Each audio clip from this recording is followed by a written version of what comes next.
Oh! Oh! Oh! It's only you. You gave me quite a fright, creeping around like that. I wondered who it was. You can't sleep? You want a story? That would help you go back to sleep. Well, I can't say no then, can I? I'll tell you what.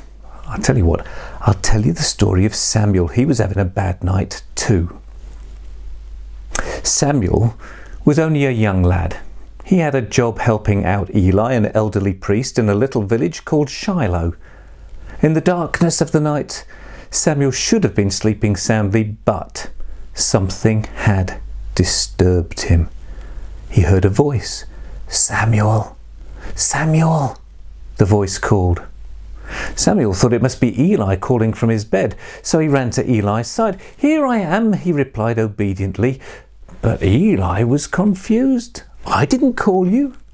"You must be hearing things, Samuel," he said. "Go back to bed, boy." Now, no sooner than he had laid down his head on his pillow than Samuel heard the voice calling again. "Samuel! Samuel!" He ran even faster than the last time to Eli's bedside. "Here I am, Eli. What can I do for you?" he said as he burst into the room.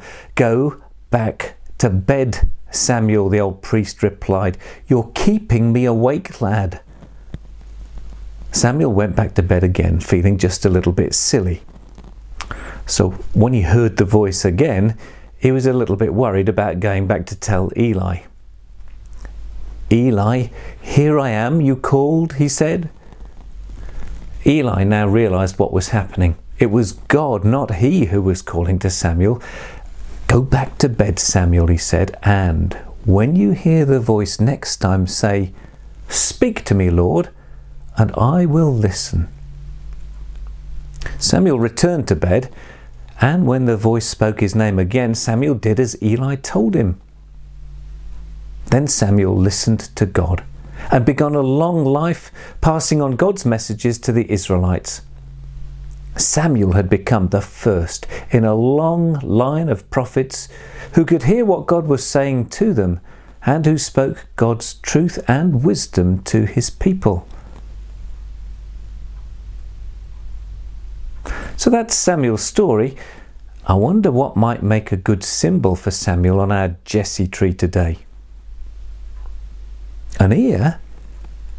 Yeah, good thinking. For how Samuel listened for God's voice in the night. Now, it's bedtime. Off you go.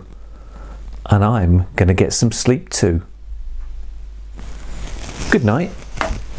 Sleep well.